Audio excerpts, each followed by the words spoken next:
Hi, I'm Steve Saunier, the offensive line coach at UNC Pembroke. You're watching the Black and Gold Report on WFXB. Go Braves!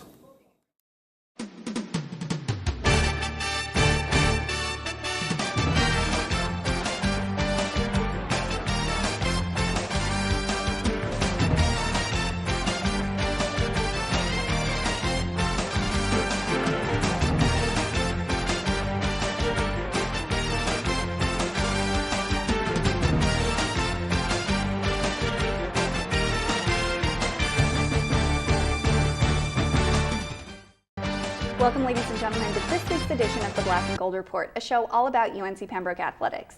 Today on the show, we're going to be talking to head softball coach Brittany Bennett, and on the second half of the show, we're going to talk baseball with head coach Paul O'Neill. But first, we're joined by Coach Bennett. Welcome to the show. Thanks for having me. This is your first time on the show, other than the brief tutorial we did last month. So I wanted to give you the chance to tell us about yourself and how you found your way to UNCP. Well, I've lived in North Carolina before, obviously working at Mount Olive, who we play today, and UNCW.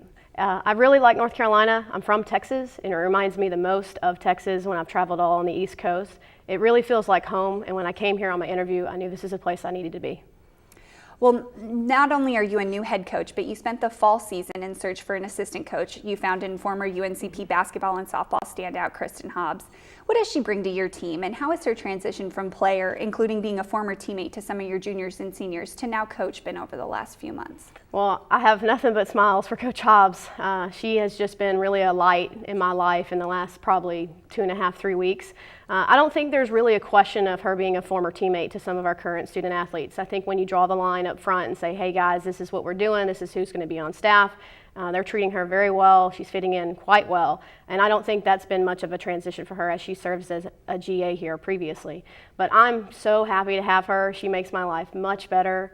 She's great, she loves UNCP, she's just really a good person to have with me, and I think she complements us and our staff very well. Well, Mother Nature has not been the kindest when dealing with the weather. So far, each regularly scheduled game this season, including your tournament on the second weekend of February, have all been changed. What are the positives and negatives of these changes? And is that something to expect when being an outdoor sport, especially in the spring? I don't know what anyone expects when you're an outdoor sport. You just don't know what's going to happen, and you have to plan for it, and you have to teach your kids to plan for it. All fall, when it would rain, I'd be like, let's tarp, let's not tarp. Let's practice in the gym, let's practice outside, let's hit in this section of the field, let's only use this part of the infield. And I think that we've handled that as a staff very well in preseason. And when you tell your kids, hey, it's not a big deal, this is just what we're doing, here's the plan, it might not go accordingly, they adjust really well. And I think it's just because we make it simple. Instead of getting frustrated or upset, we just kind of go with the flow and we just do whatever the weather lets us do that day. And I'm feeling really good about all the changes. I think the positives are that we're prepared and that our girls feel okay with it. I think the negatives are I've been on the phone a lot. I've been moving a lot of games, and I've talked to our head of umpires probably 34 times in the last 3 days. But I think it's just kind of how we handle it, and as long as we handle it well, the girls will handle it well. Well, congratulations are in order, not only for the fact that you won your first contest as head coach, but that your team is carrying a 4-2 record. You were also able to grab back-to-back wins against the number 2 team in the country, Kutztown, at the UNCP Invitational. Talk us through the first 6 games, especially what you told your team before and after you played Kutztown. Well, I think about playing ranked opponents, it's kind of no big deal. That's how we approach every game. And I think the first 6 games was a very large learning curve for our team. I mean, they've been working for 6 months, and they've been working with this new coach and this new staff. You know, what are the expectations? What am I supposed to do? Okay, it's time. Here we go. We've got another team out there instead of our own team that we're scrimmaging against. And I think they're handling it really well, but I think it's really been a learning curve for them. But the most exciting part of this whole thing was we showed up and we played against a really good team, and they know they can win now.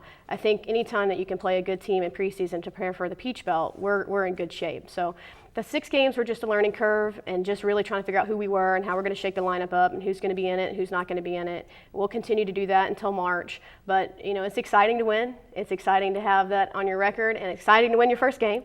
But that's the expectation here now. We're trying to change things. Well, as a new head coach, you inherit a team that's not filled with players that you recruited personally. Since you start fresh with each player, who have you identified as your leaders and those that are going to impact this season? That changes every week. So you might ask me next week, because this week I could tell you one name and next week I could tell you another name. You know, I've really let the upperclassmen try to fall into this leadership role and really try to be who we need to be for this team. And they're still learning me. So, I mean, it's kind of hard to have natural leaders the first day of practice because I'm new and they don't know what to expect from me and they don't know what to expect from the staff. How are we going to do things? What's going to happen when we fail? So every week a new person has stepped up, but I've just been really happy with pretty much all of our upperclassmen because each week they say what needs to be said and now they know what they're supposed to be doing and now they're starting to tell the young kids, hey, this is what we're doing, let's get on board and let's get it done. All right. Well, we're going to take our first commercial break, and when we come back, we're going to continue talking to head softball coach Brittany Bennett. So stay tuned.